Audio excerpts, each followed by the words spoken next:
Legal, então, turma, muito bom. Estamos entrando agora ao vivo para mais uma live, para mais um debate. Sejam todos bem-vindos, bem-vindas. Diretamente aqui da sala de leitura da Escola Estadual José Alves de Cerqueira César, para mais uma semana da consciência negra, com debates, discussões, apresentações. É um evento cultural que pode cair no Enem também, porque as informações aqui são conhecimentos necessários para todos. E hoje, como vocês já devem estar vendo, muitos já conhecem, mas para quem não conhece, eu gostaria que você, a professora Débora, se apresentasse para essa turma que está nos vendo agora. Débora, por favor, a palavra é sua. Certo. Obrigada, gente. Boa tarde. Eu sou a Débora, eu sou professora de História na Escola José Alves de Cerqueira César. Eu sou formada em História e tenho especialização em História da Arte. Na minha pesquisa de especialização, eu fiz um estudo sobre a influência do imaginário bárbaro dentro do cenário do Senhor dos Anéis. Então, a gente já tem aí um certo estudo, né? Eu já tenho na minha carreira um certo estudo sobre cinema. E a proposta hoje é da gente discutir um pouco, né? Fazer uma breve explicação da história da representatividade negra no cinema de Hollywood. Claro que a gente vai fazer numa versão muito reduzida, não teria tempo suficiente para a gente explicar todos os filmes, os diretores e os acontecimentos importantes sobre o assunto, mas eu procurei aqui fazer um apanhado de algumas coisas muito importantes sobre o tema para que quem quiser possa se aprofundar depois. Então, nessa proposta de hoje, a gente vai passar sobre as situações de blackface, sobre a segregação racial, o início da representatividade. Vamos passar também sobre personagens icônicos, né, e atores e filmes que são muito importantes. E um desses personagens que a gente vai acabar passando sobre o comentário é justamente o surgimento da primeira princesa negra da Disney, né, que foi a Tiana, da Princesa e o Sapo, 72 anos depois da criação da primeira princesa da Disney, que foi a Branca de Neve, né? Que maravilha, Débora.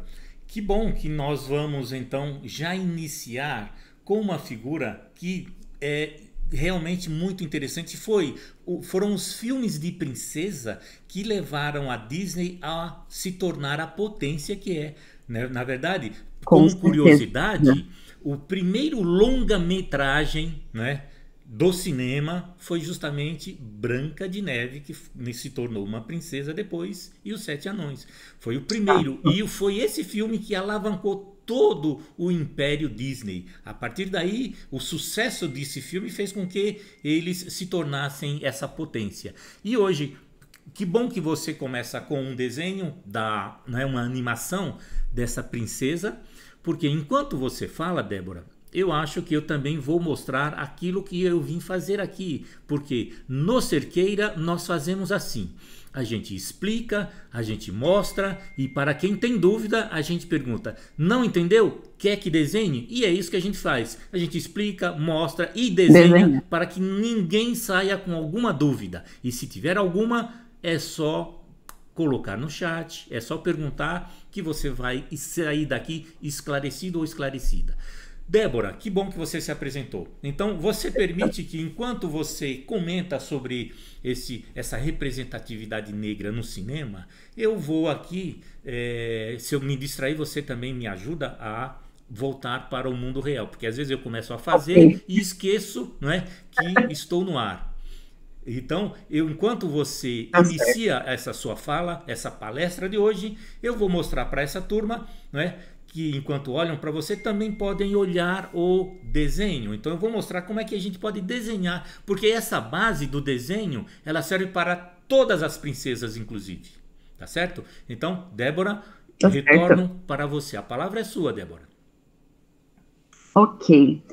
Então, como que a gente vai começar, né, a falar sobre representatividade? Então, antes da gente falar sobre a representatividade especificamente no cinema em Hollywood, a gente precisa esclarecer um pouco o que é representatividade e qual a diferença entre representação e representatividade.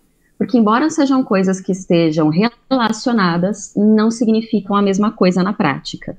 A representação é aquela que aparece. Então, se a gente está falando de cinema, representação é a gente ter 2, 3 personagens que sejam de etnias diferentes. Eles vão estar representados ali na tela, a gente vai ver.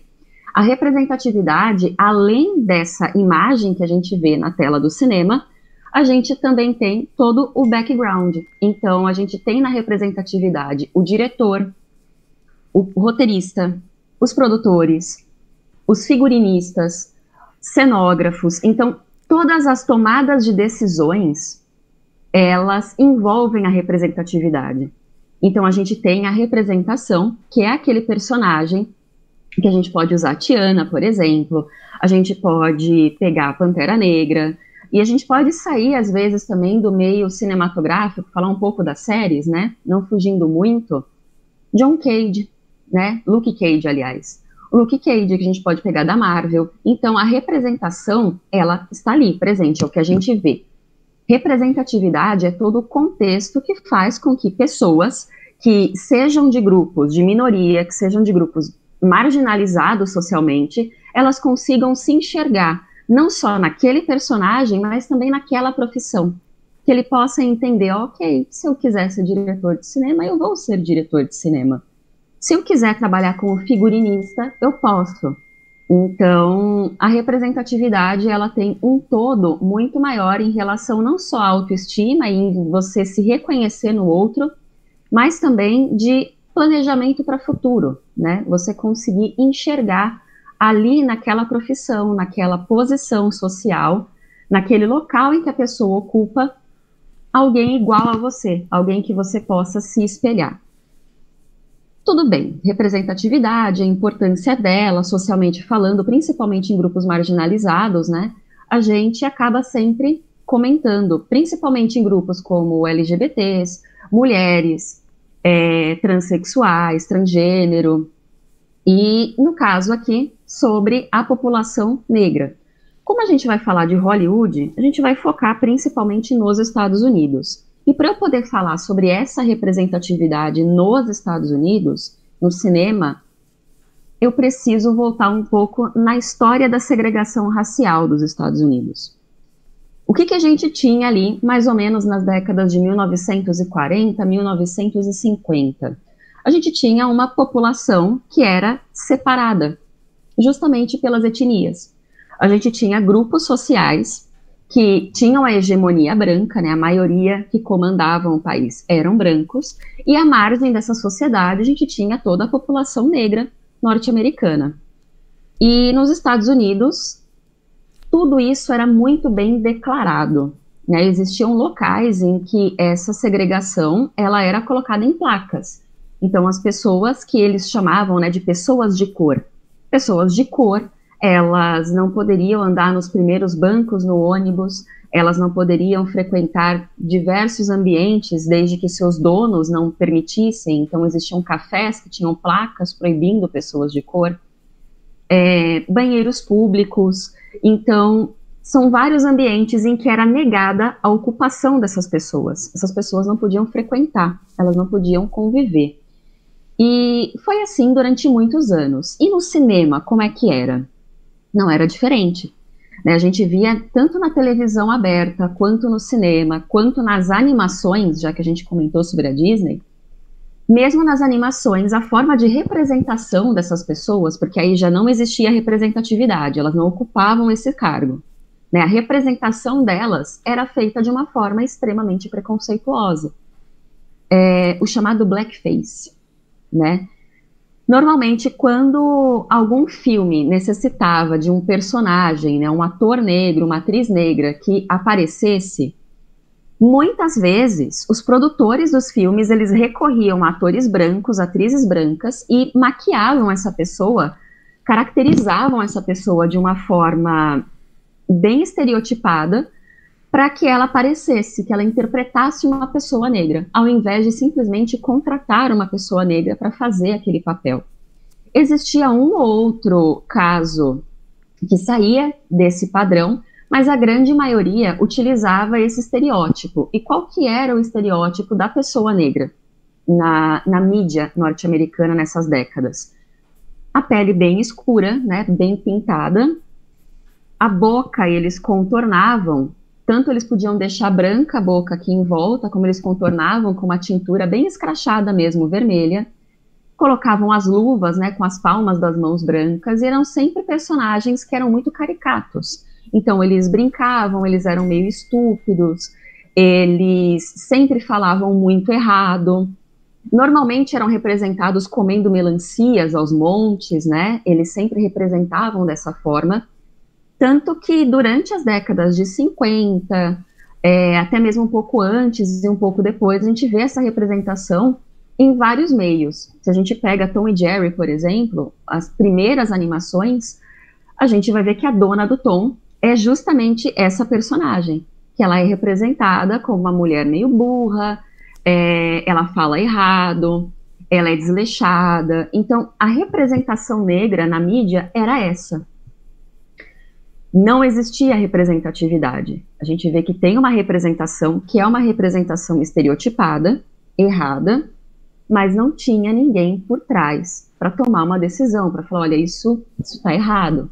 Até porque não existia esse questionamento sobre o racismo. Quando que isso vai existir? Década de 1960 para 1970. E aí a gente já vê surgir um dos nossos queridinhos sobre representatividade do cinema, né? Que a gente vê o surgimento nos quadrinhos do Pantera Negra.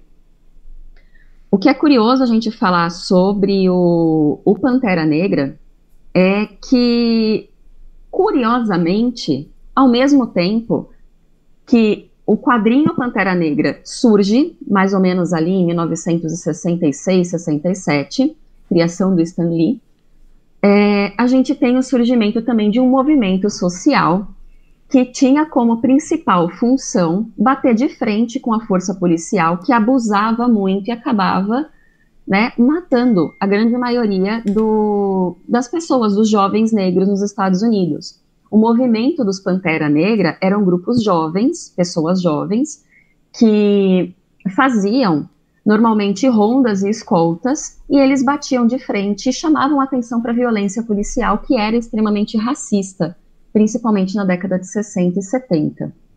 Também é o período em que duas pessoas especificamente vão ficar muito famosas nesses meios de pessoas antirracismo, que era justamente Malcolm X, ou Malcolm X, como a gente costuma chamar aqui no Brasil, e o Martin Luther King.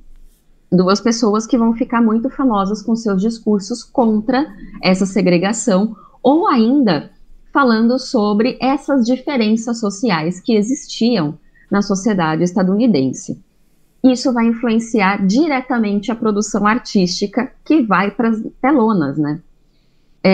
Também é na década de 60 que a gente vai ver surgir, bem no finalzinho de 60 já, começo de 1970, outros dois movimentos artísticos. Então a gente tem nesse mesmo período, nos quadrinhos, Pantera Negra, que vai aparecer, principalmente o personagem Pantera Negra, ele vai, logo no início, ter uma relação muito próxima com uma outra personagem negra também dos quadrinhos, que é a Ororo Munroe, que é a Tempestade do X-Men. Tanto que T'Challa e Ororo, eles são casados uma certa época, né? Existe uma correlação entre os personagens da Marvel. Não vai ser diferente na música e no cinema. Enquanto no cinema a gente vai ver o surgimento de uma nova forma de se fazer, um novo estilo cinematográfico, que a gente chama de Black Exploitation.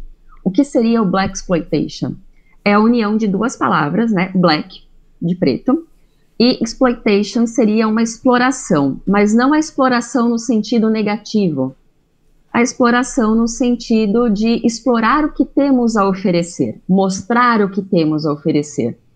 Então surgiu o Black Exploitation. Black Exploitation é a união de diretores, roteiristas, produtores, atores, todas as pessoas que estão envolvidas com o meio cinematográfico, que eles decidem se unir e fazer filmes de pessoas negras para pessoas negras, com narrativas negras, já que o cinema branco ignorava essas pessoas. Então eles vão criar um ambiente em que atores, produtores, roteiristas, diretores, cenógrafos possam trabalhar e mostrar a sua arte, né? Eles vão abrir um caminho à força com isso. E esse que é o período em que a gente vai ver surgir algumas coisas que existem até os dias de hoje, né? Já é o período, por exemplo, de personagens como Shaft, que é de 71 ou 72, mas que o Samuel Jackson, ele vai fazer uma nova versão, né, uns anos mais recentes, o personagem Shaft. Também é o período em que a gente vai ver alguns estereótipos do cinema que vão ser criados. Então, o homem negro durão, que não chora, que ele bate de frente, que ele é invencível, que é o Shaft. A gente vai ver outra personagem, que é a Coffee. A Coffee, ela é uma mulher forte, ela é extremamente sensual, muito bonita, tem o pavio curto, é meio encrenqueira, então é aquela mulher que, nesse momento, ela vai aparecer como uma mulher bem sensual, um tanto quanto sexualizada também, mas ela é uma mulher inteligente, esperta, muito forte, e eles são geralmente agentes secretos, que eles lutam pelo bem, eles são muito fortes, e não fica mais restrito àquele tipo de representatividade que a gente estava acostumado a ver, né? Que era o serviçal, ou o escravizado, ou aquela pessoa estúpida. A gente já tem uma pessoa que tem uma força de vontade, que tem uma moral muito forte, que tem os seus ideais, que luta por aquilo que quer e que pode sim ser o herói da própria história. Ao mesmo tempo que a Blaxploitation está despontando na década de 1970, a gente vê o surgimento do hip hop. É muito casado. Já as indicações de filme, tem um filme do ano passado, que é da Netflix, que é My Name is Dolomite, que vai contar a história do Dolomite, que justamente era um cara que ele era desse meio da Blaxploitation e era comum ele fazer alguns diálogos com rimas que envolvesse música. Então, o hip hop ele vai ter um nascimento justamente daí, desse movimento cinematográfico, de um movimento cultural que visava buscar o seu próprio caminho, né, o seu próprio espaço dentro de um meio cultural que não permitia que minorias tivessem o seu próprio espaço, né, pudessem trabalhar. Dentro dessa gama do Blaxploitation, a gente vai ver também o surgimento e uma influência de um outro personagem, que eu já comentei com vocês, que é o Luke Cage. Como na Blaxploitation os personagens eles lutavam muito bem, a gente tem uma influência das artes marciais, meio orientalizante também, a gente vê o surgimento do Luke Cage, que é um personagem que é muito forte, que luta muito bem, e que até hoje, se a gente for pegar as séries que são feitas com esse personagem, a gente vai acabar vendo que tem muita influência desse movimento, né, porque Blaxploitation a gente não pode, ele existe até hoje, né, esse termo, a gente não pode, pelo que eu já estudei sobre, falar que é um gênero cinematográfico, mas é um estilo muito forte, que inclusive anos depois as pessoas brancas vão acabar usando, né. O Tarantino é um diretor que acaba usando muito algumas influências, e o que é legal desse gênero, né, desse estilo, aliás, é que eles usavam o que eles tinham à mão. A gente não tem uma grana para fazer um efeito especial muito absurdo, vamos fazer efeito prático. A gente não tem uma câmera que é super especializada, vamos usar a câmera que a gente tem aqui, vamos fazer do jeito que a gente consegue fazer. E é o que a gente acaba vendo em muitos filmes atuais. As pessoas, elas acabam adaptando, né? Ao invés de não tenho dinheiro para fazer tudo isso, vou inovar, vou adaptar.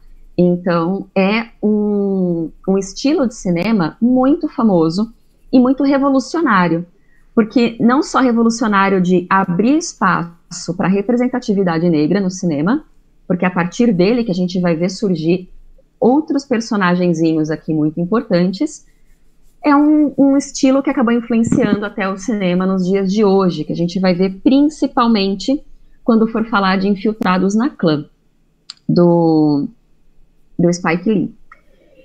Então aqui, né, como é que a gente pode, já na década de 70, a gente tem, né, o boom do Blaxploitation, personagens negros, filmes negros, para uma população que não era representada, e a gente vai começar a ver alguns questionamentos sociais que vão casar com esse cinema que está em transformação.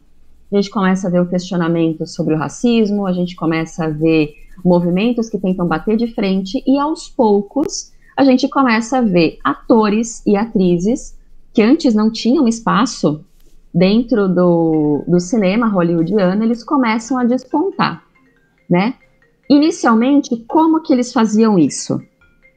Normalmente eram protagonistas que faziam meio que o papel de outsiders, né? A gente tem aqui como exemplos a Whoopi Goldberg, né, que ali na década de 80, Whoopi Goldberg, que vem da comédia, que vem embora seja uma excelente atriz de drama, que ficou muito famosa em 85 com A Cor Púrpura, que é baseado num livro, baseado em fatos, que vai contar principalmente sobre a situação de mulheres, né, a história de duas meninas, né, duas irmãs, que vivem no sul dos Estados Unidos e elas estão vivendo aquela segregação racial e passa por abuso doméstico, abuso sexual, abuso infantil.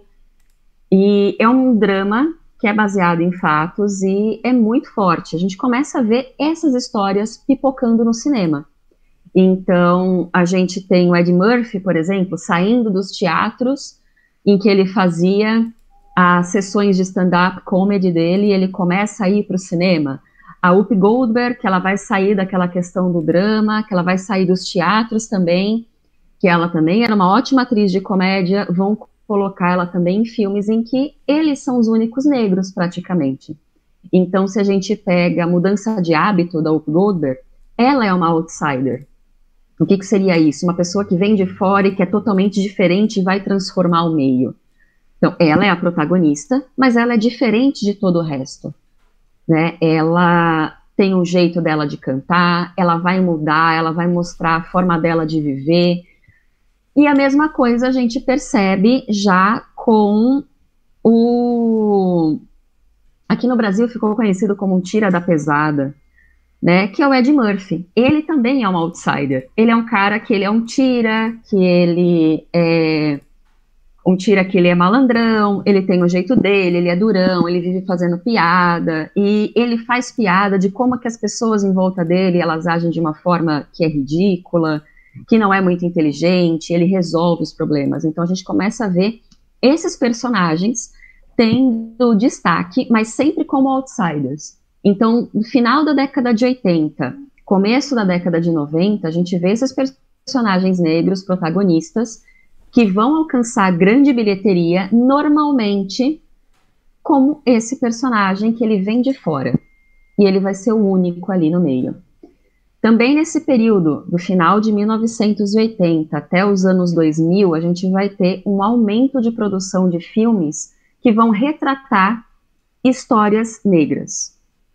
Aqui que a gente vai começar a ver filmes como Amistad, A Própria Cor Púrpura, que eu comentei com vocês, 12 anos de escravidão. Então, são vários e vários filmes que têm essa temática, que vai falar sobre a escravidão, vai falar sobre o racismo, vai falar sobre os abusos da segregação racial. A gente vai representar aí aquelas histórias de um professor que ele tem que lidar com uma turma que vive com casos de abuso de drogas, o tráfico. É um momento em que o estilo gangsta, ele vai começar a ficar famoso também no hip hop, no rap, porque já que a gente não pode ocupar os lugares que vocês ocupam, a gente vai ser gangster mesmo, né? É gangster, eu ganho meu dinheiro com isso, eu faço minha vida assim, minha vida é perigosa, é o que eu tenho para viver no momento, é o que dá para viver. Então começa a ficar muito famoso também essa temática. Mas até então, qual que era o problema aí? É que a forma de representação, ela ainda estava muito ligada com o histórico da escravidão. Ainda era uma representação muito ligada com a cor da pele. Eram pessoas que conseguiam o papel, muitas vezes, porque precisavam de um ator negro para fazer aquilo. Então, para fazer um escravo, eu preciso de um ator negro. Se eu não precisasse especificamente desse ator, com essa característica, eu contrataria um branco, provavelmente. E isso começa a ser questionado na própria indústria, do cinema. E aí a gente vai ver outros diretores que são fruto ali do Blaxploitation, Spike Lee principalmente é um deles, e eles vão começar a cavar, né, a buscar o seu próprio espaço. Então, ao longo ali dos anos 2000 até os anos recentes, eu vou marcar aqui 2016 especificamente, a gente começa a ver o surgimento de um outro filme que vai ter uma representação e também uma representatividade, porque a gente vai ter na produção e na direção pessoas negras fazendo filmes para o grande público com narrativas que eram negras e também que poderiam ser vistas, né, e enxergadas como narrativas humanas para todo mundo. Também é nesse tempo que a gente vê o surgimento da própria Tiana, né, que a gente comentou logo no comecinho. Em 2009, né, 72 anos depois da primeira criação da princesa Disney, a gente tem a criação da primeira princesa negra da Disney, até o momento a única. Né? A Disney tem vindo já com outras etnias nos últimos anos, mas sobre a etnia negra a gente, por enquanto, só tem a Tiana, que é um sucesso ideológico, né? Porque muita gente comemorou muito o surgimento de uma princesa que era trabalhadora, que estava inserida no meio de Nova Orleans, que envolve o jazz, a culinária, mas que foi um fracasso de bilheteria, porque a Disney escolheu fazer A Princesa e o Sapo como animação 2D, em uma época em que as animações 3D já estavam, né, ocupando todo o pódio ali cinematográfico, né? Tanto que, recentemente, Princesa e o Sapo tem sido muito mais lembrado agora, né, nesses últimos tempos, que a gente fala sobre representatividade, e nas redes sociais, que se fala muito sobre isso, se cobra muito sobre isso. Tiana tem feito muito mais sucesso agora, em 2020, né, 2019, 2020, do que no ano do seu próprio lançamento, que não fez tanto sucesso, né, não só nos Estados Unidos, como no resto do mundo para quem ela foi exportada. Chegamos em 2016, né, porque a gente está vendo uma mudança, a gente já começa a ver uma representatividade grande na indústria cinematográfica, mas nem tanto nas premiações. Né, se a gente for analisar que o Oscar é a nossa maior premiação atualmente, principalmente aqui nas Américas, né, e que Hollywood, embora não seja o maior produtor de filmes do mundo, o maior produtor atualmente é a Nigéria, né, seguido por Bollywood na Índia. A gente tem Hollywood, né, nos Estados Unidos, que ocupa um dos primeiros lugares. Então, eles têm a sua própria forma de premiação, né? Eles têm a Academia de Artes e Cinema, que é o Oscar, né? O Oscar, ele premia as melhores produções, e aí a gente começa a ter um levantamento de algumas questões em redes sociais, principalmente o Twitter. Em 2016, quando eles liberaram, né, a lista de indicados ao Oscar, em 2016, as pessoas começaram a perceber que não existia nenhum indicado em nenhuma categoria que não fosse branco. E as pessoas já estavam reparando nisso há muitos anos, né? Desde 2012, 2013, começaram a fazer alguns levantamentos, né? Poxa, mas por que não tem tanto diretor negro indicado se eles fazem muito filme? Por que não tem tanta produção, né, de pessoas negras? E por que a gente não tem tantos atores sendo reconhecidos? E 2016 foi meio que a gotinha d'água nesse copo para transbordar. Começou no movimento no Twitter com a hashtag OscarSoWhite, em que eles começaram a questionar, né, por que o Oscar tá tão branco? Né? Quem que faz a indicação? Quem que escolhe? E aí a gente começa a falar um pouco sobre quem são as pessoas por trás da premiação do Oscar. Como que é feita a indicação para o Oscar? Quando você produz um filme, se você é um produtor, se você é um diretor, um roteirista, quando você produz esse filme, você paga para ele acontecer, normalmente você vai calcular a época em que ele vai ser lançado em algum circuito internacional. geralmente a época de lançamento do filme vai deixar com que ele possa ser indicado para uma premiação. Então, existe um período específico de lançamento de filmes em que eles podem ser indicados para premiação. Então, é a própria produção do filme, muitas vezes, que faz a indicação. Eles preenchem toda uma papelada, é uma documentação que eles entregam para essas academias. Então, por exemplo, no Oscar existe uma entrega e existe uma indicação. Olha, eu acho que esse filme, ele tá muito bom para a gente indicar como melhor roteiro original, dá para a gente indicar como melhor ator coadjuvante, melhor atriz coadjuvante. Então, eles fazem as indicações. É a própria pessoa que produz, que sugere, né? E o que que a academia faz? No caso do Oscar, a academia pega essas indicações e tem um prazo para eles assistirem a todos esses filmes, para que eles possam votar. E assim eles decidam, né? Quem que eles vão colocar como indicado, porque é uma peneira, eles primeiro vão pegar todas as indicações, eles vão decidir quais que são os indicados deles, em cima daquelas indicações, e aí então eles votam em qual que eles consideram o melhor, né? O que eles seriam de campeões dentro dessas indicações. Muito bem, perfeito, né? Parece uma ideia ótima.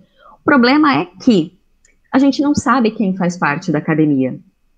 A gente não sabe os nomes das pessoas, principalmente porque é uma questão de você manter aquilo no sigilo, não só de ser uma surpresa, né, de saber que tal pessoa faz parte, mas principalmente para que não exista nenhum tipo de compra de voto, né? A gente sabe que isso é muito comum no circuito do cinema, de premiações. Então é comum que algumas produtoras elas enviem premiações para alguns presentinhos, né? Como relógios de ouro, joias, jantares. Eles façam isso para tentar puxar um pouco sardinha de um ou outro eleitor. E no Oscar a gente não sabe quem são essas pessoas.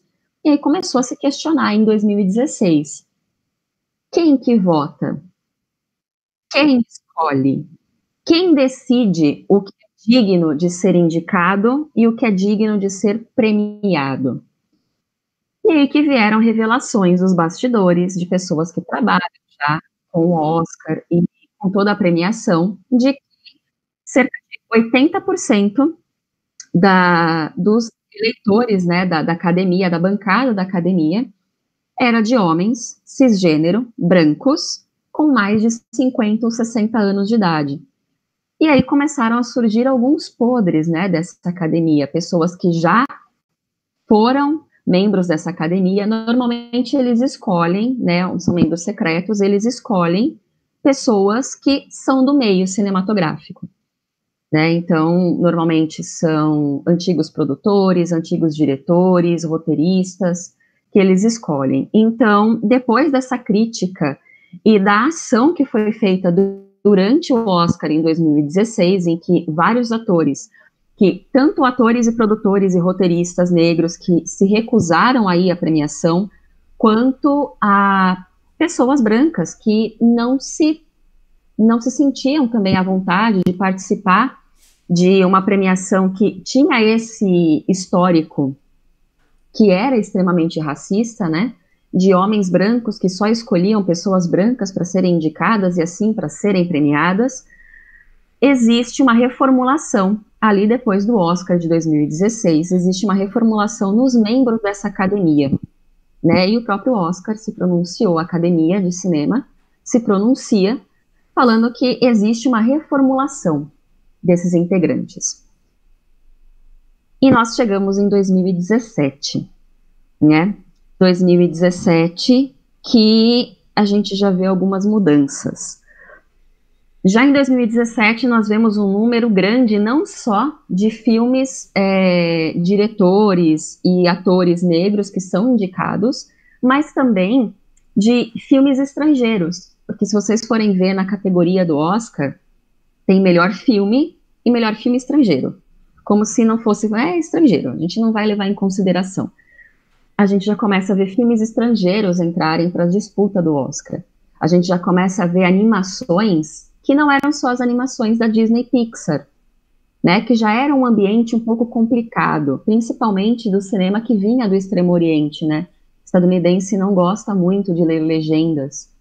Então, filmes que vinham da Coreia, da Índia, do Japão, já eram filmes que dificilmente eles tinham algum público.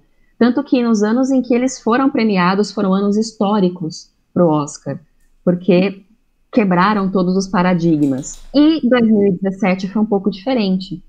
Tanto que o vencedor do Oscar de 2017 como melhor filme, batendo de frente com o queridinho, que era La La Land, foi justamente Moonlight. Moonlight que tem uma narrativa que vai envolver a questão da homossexualidade, que vai envolver a questão da negritude, mas essa está em segundo plano. E a gente já vê uma maioria de atores ali que são negros, a produção também, a direção, e já é um grande marco na história do cinema, que só tende a melhorar, né? Quando a gente vai para 2018, a gente já tem Corra, que é do Jordan Peele. Jordan Peele, inclusive, que surpreendeu todos. Jordan Peele vem ali do stand-up comedy, ele é um ator de comédia, muito conhecido, inclusive, por isso, principalmente na TV aberta estadunidense, mas que ele se arriscou na direção e apresentou pra gente esse filme que foi, inclusive, um marco na história do Oscar, por ele ser um filme de terror e ser indicado, né? Dificilmente filmes de comédia e terror, eles são indicados para alguma coisa no Oscar, e ele foi indicado. E Corra vem com uma história completamente fora da caixinha do que a gente estava acostumado a ver em filmes de terror, que vai contar um ponto de vista um pouco diferenciado dessa segregação racial numa atualidade, né, nos Estados Unidos. É uma história fictícia, tanto que eles não ganham como o melhor filme, mas eles ganham como roteiro, né? E tem outras premiações, porque o Oscar não é a única premiação, né?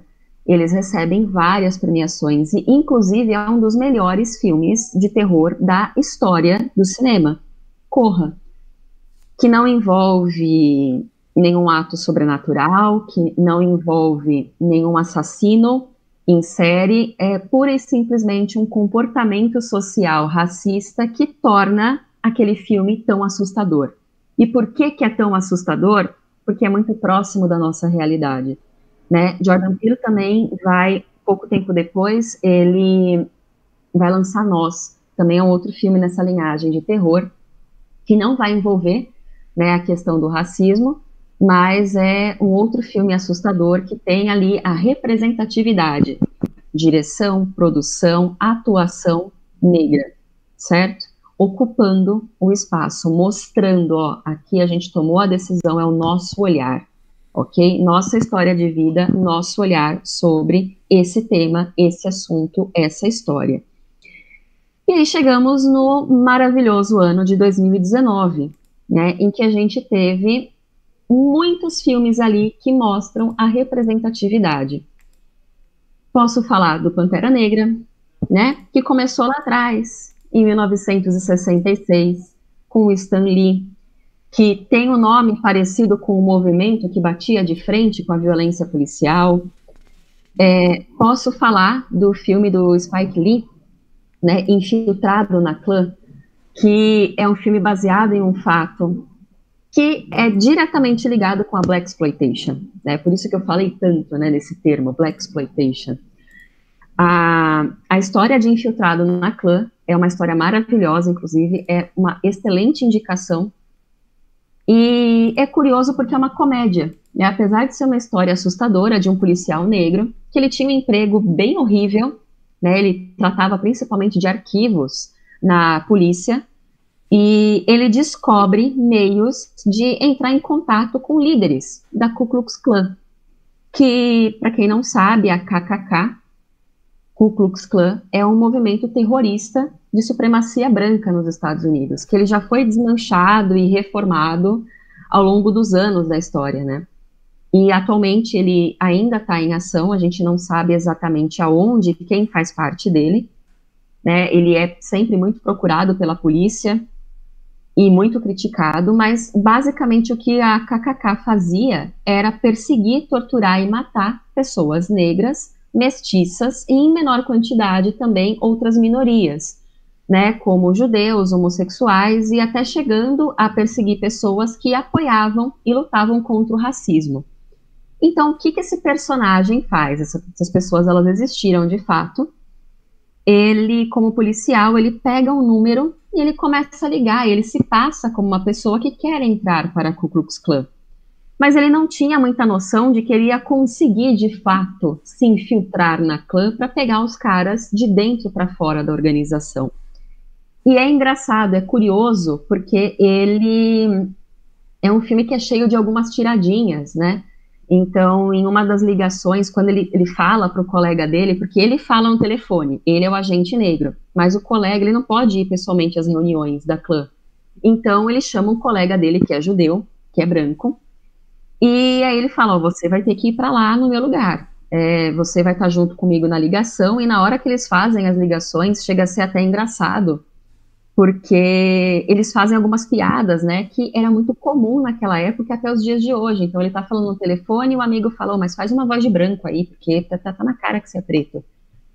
Faz uma voz de branco aí pra você enganar os caras. Aí ele fica, mas como assim uma voz de branco? O que é voz de branco, gente? Não tô entendendo o que tá acontecendo, onde é que vocês estão querendo ir.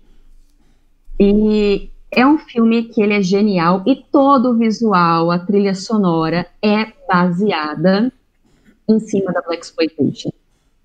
Toda aquela forma do policial durão e tal. E esse filme ele é curioso também, porque além dessa questão, né, policial e do combate ao racismo, a gente tem ali que eles mostram, né, bem de cara que existem pessoas que lutam pelos mesmos ideais de formas diferentes. Né? Poxa, mas você não falou que da Blaxploitation teve a ver com abuso policial em cima da juventude negra? Teve. Mas tinha um policial que era negro? Tanto que é uma questão a ser debatida, né? O personagem principal, ele discute muito, né, com o que viria a ser o par romântico dele. Ela não entendeu por que ele é negro e policial. E ele fala, mas esse é o meu jeito de lutar, né? Eu consigo, sendo policial, eu consigo me infiltrar na clã. E os dois lutam de formas diferentes, de pontos de vista diferentes, os dois acabam lutando pelo fim do racismo e desse abuso, né, de supremacia branca e tudo mais, e violência que existia e ainda existe, né, até hoje nos Estados Unidos. Também é nesse ano que a gente vai ter a consagração no cinema do Homem-Aranha Negro, né? Que é o Miles Morales, que ele já era um personagem dos quadrinhos de alguns anos atrás, mas que ele foi colocado no Homem-Aranha e Aranha-Verso. Que, diferente do que a gente pode estar acostumado a ver, ele foge de todos os estereótipos de um personagem negro. Ele não é o cara engraçadão, ele não é aquele que vai ser salvo pelo branco, ele não é aquele cara que vai chegar com um histórico de família abusiva, drogas, num meio que é muito violento, que tem a ver com o tráfico, uma família destruída. Ele tem aí o pai e a mãe dele.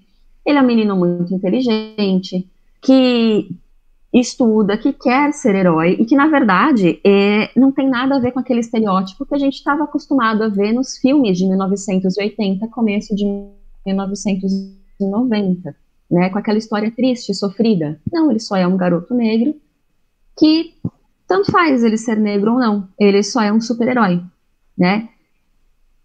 E que é exatamente isso que vai tornar Pantera Negra, aí então, que é o nosso ápice da nossa história aqui, da nossa palestra, tornou um marco da representatividade no cinema hollywoodiano. Porque foi a primeira vez que a gente tem a maior porcentagem de produção, atuação, direção, roteiro, criação negra na história do cinema. Apenas em 2019 que a gente vai chegar nesse ponto. E aí a gente não tem um personagem, por exemplo, que ele era escravo, um personagem que é muito sofrido. A gente vê muito, por exemplo, um personagem que ele é engraçadão, ou então, vamos usar um exemplo, né, A Procura da Felicidade, que é o Will Smith, que é uma história real e que é muito triste, muito sofrida, que envolve a pobreza. Aqui a gente tem um personagem que ele é africano, ele é um rei, ele é poderoso, a tecnologia da onde ele vem é extremamente evoluída, então a gente já está falando, né, de Wakanda, que é um lugar que é secreto e que tem uma tecnologia que é acima de qualquer outra que exista nesse mundo. Ele é um cara forte, que ele tem a sua moral. E a gente tem como herói e vilão personagens que são muito plausíveis nas suas motivações. E pela primeira vez na história do cinema de Hollywood, pessoas puderam ir ao cinema e ver ali representadas, e aí a representação, personagens negros que eram heróis. Ai, mas antes teve o Blade, teve o Spawn, mas tanto Blade quanto Spawn eram os únicos personagens negros dentro do filme. Né? Ainda mais que Spawn ainda é um personagem que ele é meio dúbio, sabe? Você não sabe se ele é um herói, se ele é um vilão. Então, Blade, Wesley Snipes, era o único ator negro dentre os principais. Era o protagonista, mas só tinha ele também. Né? Então, em Pantera Negra, não. A gente vê uma grande maioria de atores negros que têm um protagonismo muito forte. A gente vê a cultura africana sendo mostrada como algo bonito, algo desejável. E nada daquilo é forçado. Simplesmente é porque é feito por pessoas negras. E a produção do filme, a trilha sonora, tudo aquilo foi feito, foi contratado para que estivesse naquele filme. Então, Pantera Negra foi um marco social para pessoas que pela primeira vez na história se viram representadas. E aí a gente tem vários vídeos, né, nas redes sociais da população indo, né, até o cinema e abraçando os cartazes e chorando e falando, poxa, então é assim que um cara branco se sente. E para as pessoas que falam, né, que representatividade é um mimimi, a gente só chama de mimimi quando não é com a gente. Por que a gente nunca precisou pedir por representatividade? Porque para a pessoa branca, que aí eu me coloco, né, porque o meu local de fala é de uma pessoa branca, né? Eu não sou uma pessoa negra, eu não tenho a vivência de uma pessoa negra, eu não posso falar sobre racismo e representatividade do ponto de vista de uma pessoa negra. Eu escuto o que ela tem a me dizer, né? Mas como uma pessoa branca, eu sempre me vi representada, então eu nunca dei importância porque eu sempre me vi ali, né? E quando a gente vê a importância que isso tem para essas pessoas, o quanto que elas ficaram emocionadas e o quanto que aquilo representou na vida delas e na história do cinema, a gente percebe que não é mimimi, né? Que é um termo que o pessoal costuma falar muito, né? Um mimimi. E em 2020 a gente teve um curta-metragem, né? Que foi premiado, que é o Hair Love, que é a história de um pai que está tentando aprender a cuidar do cabelo afro da sua filha. Então ele tenta aprender, ele tenta trançar, e a gente descobre que, na realidade, a mãe dessa menina, ela está doente, e por isso que ele está cuidando dessa criança, né? Com todo esse carinho, toda essa temática, né, do bem-estar, da autoestima, do cabelo, que muitas vezes é visto como símbolo de resistência, e que muitas vezes é atacado por comentários racistas. Então, nesse filme, que é uma animaçãozinha muito bonitinha, ela é bem curta, né, um curta-metragem, que está disponível no YouTube para quem quiser assistir, é muito importante a gente ver, principalmente para crianças, para adultos, para meninos e meninas que se veem ali representados, né, naquela dificuldade de cuidar dos seus cabelos, né, e que tudo bem, né, é uma característica. Já para a gente encerrar aqui, né, sobre a questão da representatividade, né, foi uma coisa fácil? Não foi. E não está sendo. Né? A gente tem visto, junto com esses avanços, que a gente só fala a parte positiva, né, junto com esses abrindo os olhos para essa situação, né? De representatividade, de igualdade, de poder dar espaço para as pessoas, para elas mostrarem a sua arte, né? Narrativas diferentes daquelas que a gente está acostumado a ver. Por outro lado, existe a resistência, né? A galera que está na dominância, na hegemonia, quem está dominando dificilmente vai querer abrir mão daquilo que tem. E é o que a gente está vendo nesses últimos anos no cinema. Ao mesmo tempo que Pantera Negra foi um marco na história social, na história do cinema, também foi um marco na história do surto em que ele causou em racistas. Então, ao mesmo tempo que Pantera Negra estava sendo lançado, a gente viu inúmeras pessoas surtando em Facebook, Twitter, fazendo petições online e fazendo campanha para que as pessoas brancas não fossem assistir a Pantera Negra, já que eles interpretam que a representatividade é muito setorial. Você é branco, só vê filmes para brancos, você é negro, só vê filmes para negros. E Pantera Negra sofreu esse tipo de ataque racista, que vinha principalmente dos Estados Unidos, mas teve adeptos por todo o mundo. E antes mesmo do próprio Pantera Negra, a gente tem um outro exemplo, né?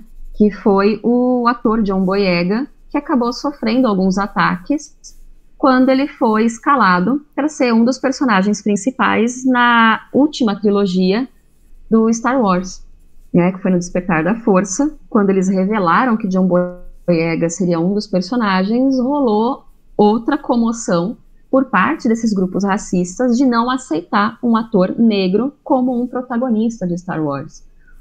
A justificativa é que já existia o Lando. Então, o personagem Lando, que até então, nas primeiras versões, né, nos primeiros filmes de Star Wars, ele já era um personagem negro, então para que você precisava de outro? Já tinha um ali, né? Para que você vai colocar outro, e principalmente como um dos protagonistas? Né? Então, John Boyega foi um desses atores que acabou sofrendo com ataques racistas que queriam acabar com a bilheteria de Star Wars quando o filme foi lançado. Né? Não só ele, como a atriz também que fez a Rey, eles também sofreram ataques por ela ser uma mulher protagonista. Então, quando a gente estuda sobre representatividade, em uma área específica, né, que a gente pegou um nicho, né, Hollywood, Oscar e tal, a gente começa a ver que tem muita coisa que ainda precisa ser mudada.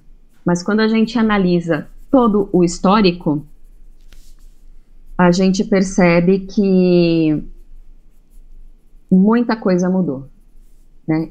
E ainda bem que mudou. A gente não precisa acabar com o cinema que é produzido por pessoas que são brancas, com o cinema que é produzido por pessoas que são negras ou de qualquer outra etnia. Eles podem existir juntos, um não anula o outro. É só questão de ter espaço para todo mundo. Uma coisa que eu costumo falar muito para os meus alunos é que tem uma frase que as pessoas repetem muito que eu não concordo.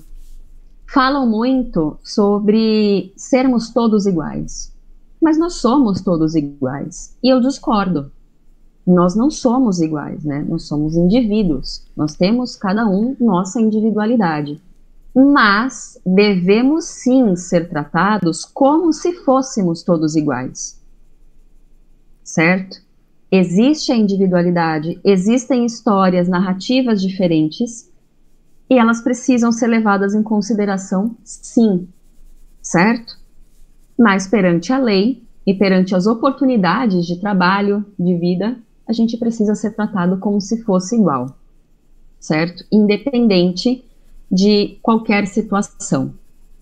É lógico que o que eu falei aqui, né, eu já vou encerrando aqui a minha fala. O que eu falei em toda essa palestra aqui é o ponto de vista de uma pessoa branca, né, e que não tem o local de fala dentro da representatividade negra. A minha análise, ela é muito por fora, né, o que eu consigo ver dentro do histórico. Muito provavelmente, Se fosse uma pessoa negra contando para vocês e falando sobre a importância da Tiana, a importância do Pantera Negra, de diretores como Jordan Peele ou Spike Lee, ou ainda da reação racista em cima de atores, ou acima mesmo do próprio filme Pantera Negra, seria uma narrativa diferente, porque a vivência é diferente. A gente precisa entender isso, entender que as pessoas são diferentes e respeitar a história e o seu ponto de fala, né, o seu local de fala. Quando uma pessoa ela fala sobre algo que ela viveu e que ela vive todos os dias, tem sim um peso muito maior do que alguém que estuda a vida inteira sobre aquilo. Porque você viver o racismo é muito diferente de você ver de fora, certo? Então, é isso. E aí, Denis, como é que tá o nosso desenho? Né, já tô me Olha, sentindo dona do desenho, que nem fui eu que deixou fiz. todo mundo sem fôlego, porque foi uma explanação magnífica que não sobrou espaço para mais nada. Você foi direto. E olha, como nós estávamos comentando no início, deu 1 hora, Débora. Já estamos aqui há 1 hora Pois é, falando de todo esse 1 hora universo, falando. não é? E parece que foi. Lembra que eu falei de 5 minutos, 1 hora já se foi. 5 minutos, Pena que pelo horário não vai com dar para a gente certeza. fazer um debate mais atual, falar um pouquinho sobre esse momento que nós estamos vivendo. Com Então, certeza. mas eu vou pedir para você que eu peço para outras pessoas nos dias que nós estamos, e principalmente porque nós estamos na escola. E na escola nós temos que Uhum, preparar essa turminha que está também se preparando para encarar o mundo aí fora. Qual seria o papel da escola? Qual seria o papel do professor nesse contexto para que a gente possa entender, como você mesmo disse, somos diferentes. Branco com branco é diferente, negro com negro é diferente, criança com criança é diferente, homem com mulher é diferente, homem com homem, uhum. todos somos diferentes. Temos que encarar isso. Qual seria o papel da escola para que realmente possamos mostrar que, por sermos humanos, nós somos iguais pela humanidade? A escola, os professores, têm algum papel nessa formação, nessa conscientização, no momento em que nós estamos na Semana da Consciência Negra, porque este evento, esta palestra é diretamente ligada a Uhum. este evento que nós estamos, ao movimento da consciência negra. Então, nessa Semana da Consciência Negra, qual seria então esse papel do professor, da escola, na conscientização dos jovens, dos estudantes? Para a gente encerrar, porque já estamos chegando no limite. Dentro, sim, né? Dentro da escola, a gente precisa criar um ambiente em que o respeito ele exista, né? E a gente precisa mostrar por que que tem que ter um dia da consciência negra? Por que que não existe um dia da consciência branca? Ou ainda, como muitas pessoas costumam falar, é um dia da consciência humana. Por que que é da consciência negra e não é da consciência humana? A escola é um ambiente de aprendizagem, de convivência. Então, a gente tem que, primeiro, proporcionar essa convivência de acordo com o que a gente ensina. Porque a criança, o adolescente, ele é muito esperto. Então, ele vai perceber que a gente tem um discurso aqui, mas na prática a gente age de outra forma. Ele vai sacar isso logo. Então, o exemplo, ele é muito mais importante do que só o discurso. O discurso, ele é muito bonito, a gente pode reproduzir. Mas o exemplo, ele é muito importante. Então, dar exemplos, né? Ser essa pessoa que respeita o próximo, ser essa pessoa que respeita a opinião diferente, respeita a luta do outro, respeita a dor do outro, né? E, principalmente, explicar, né? Às vezes a gente fica cheio de dedos, né? Para falar de alguns assuntos que são muito polêmicos, mas, na verdade, se a gente não falar, eles nunca vão entender. Então, explicar por que que as coisas são assim. Não é só ir no porque sim ou falar porque Deus quis, né? A gente vai a fundo, né? Criar esse sentimento de investigação neles, de questionar, de bater de frente. Então, a escola é o ambiente propício para isso. A gente serve de exemplo com a nossa postura, não só com o discurso, e cria um ambiente em que ele possa questionar, que ele possa investigar. Eu acho que esse que é o principal papel da escola. Muito bom. Olha, infelizmente o tempo é curto demais. Mas olha, uma Tá das bom. coisas que eu queria me prolongar com você é justamente desta sua fala. Por quê? Porque as pessoas realmente falam muito desse problema, inclusive falam sobre, porque alguns são contra, outros a favor de cotas e tudo mais. Então Uhum, é o papel da escola poder, sim. se a gente pudesse voltar num outro momento para falar, por exemplo, sobre por que tem que ter essa cota, qual o problema? Será que quando os negros, quando a lei de abolição saiu, será que as coisas foram fáceis para eles? Será que eles arrumaram um emprego e foram sobreviver e por isso é desnecessário ter essa reparação? Eu acho que esse assunto a gente poderia voltar uma outra hora Exato. para poder esclarecer melhor para essa turma, que eu acho que seria importantíssimo. Você toparia voltar um outro momento? Sim. Que bom. É uma questão, sim, uma questão boa, né? E é assim, aberto a debate, porque, né, como somos todos diferentes, né, devemos ser tratados como iguais, mas somos diferentes, a gente tem opiniões diferentes. E é interessante falar por que, que a cota foi colocada, por que, que ela existe, né, e que envolve representatividade, só que em outros meios.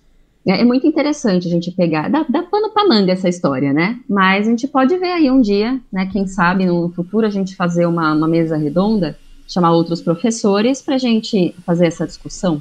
Seria uma boa. Eu vou aproveitar que você tocou em assunto. Aliás, você tocou em assuntos que envolvem todas as áreas. Envolve todo mundo, Sim, geografia, português, ciências, porque se você falar em ciências, a gente vai ver que a cidade mais evoluída tecnologicamente dos quadrinhos é justamente essa, não é, do Pantera Negra, por causa do Wakanda. metal, né, o metal mais precioso da Terra, do planeta, né? Que é o vibrânio, Isso. que o único lugar que tem é justamente lá. Eu vou aproveitar e comentar, porque você disse que quando foi criado esse Pantera Negra, ele teve um problema, né, o lado comercial, por causa de um grupo, como você mesmo citou, né, que queria, né, essa igualdade, que queria mais espaço para o negro. E nesse momento, só como Uhum, curiosidade, o nome do Pantera Negra, a editora mudou nessa época. Eles resolveram colocar o nome de Tigre de Carvão. Aí depois eles perceberam que não deu muito certo e aí voltaram, né? E aí colocaram novamente esse nome. E aproveitando que você citou, e eu dou uma eletiva, chamo, que é uma das eletivas mais interessantes, evidentemente, que eu vou puxar sardinha, né? A eletiva de HQ e mangá. certo. Eu vou puxar porque nesse caso você começou a colocar personagens e o meu ídolo está nesse momento, né? Um dos criadores desse universo do Pantera Negra tem um desenhista muito importante que a gente não pode deixar ignorá-lo, junto com o Stan Lee, que foi a dupla mais importante dos quadrinhos. O Stan Lee e o Jack Kirby. Foi o Jack Kirby quem criou todo Uhum,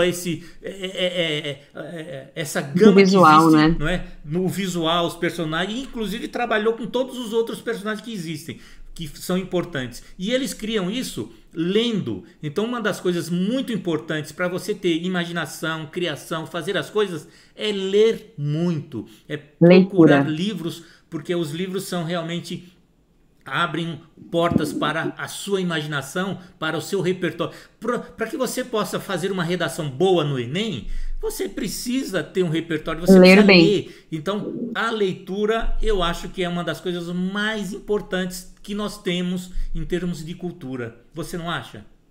Com certeza. A leitura é a nossa base, né? Se você não tem dinheiro para viajar, você lê sobre o lugar que você quer ir. Então, através da leitura, você consegue desenvolver. E só escreve bem quem lê muito. Porque é quando a gente começa a se acostumar com as formações de frases, com as expressões, com a forma de construção de texto. Então, a leitura, ela é rica em todo o sentido dela. Nada nela é dispensável. Muito bom. Então, como você falou de leitura de livro, eu, como representante da sala de leitura da escola Cerqueira César, tenho que valorizar muito isso. Inclusive, olha, eu tenho aqui em mãos, como sempre é bom, isso que nós temos, você falou agora desse personagem, eu estou mostrando, viu, Débora, para o pessoal que está vendo. Existem livros, se as pessoas quiserem conhecer mais, falando, comentando sobre esses personagens. Então, a leitura é importante para você conhecer as coisas do mundo e se preparar para qualquer vestibular que possa surgir e para você também ter esse repertório e entender melhor as coisas. Débora, foi muito bom essa palestra, eu acho que foi fenomenal. Eu gostaria que você, infelizmente, desse as suas considerações finais, porque nós vamos ter que realmente encerrar, porque nós já extrapolamos o horário, passamos do prazo. Muito o horário. Bom, gente, eu agradeço a oportunidade e fica aqui, a primeira live que eu participo, fica aí uma experiência. Quem sabe, numas próximas vezes a gente não aparece, e peço até para que vocês, alunos, pais, quem esteja assistindo, outros colegas professores que estão assistindo, sugestões para um tema, que a gente pode vir discutir numas outras lives. Acho interessante. Agradeço a oportunidade e o espaço. Legal, muito obrigado mesmo, valeu demais. É isso aí, pessoal. Estamos chegando ao final. Agradeço a companhia de todos. Esta foi mais uma live, mais um debate, mais uma apresentação diretamente da sala de leitura da Escola Estadual José Alves de Cerqueira César. Obrigado, um grande abraço a todos. Débora, valeu mesmo, viu? Muito obrigado.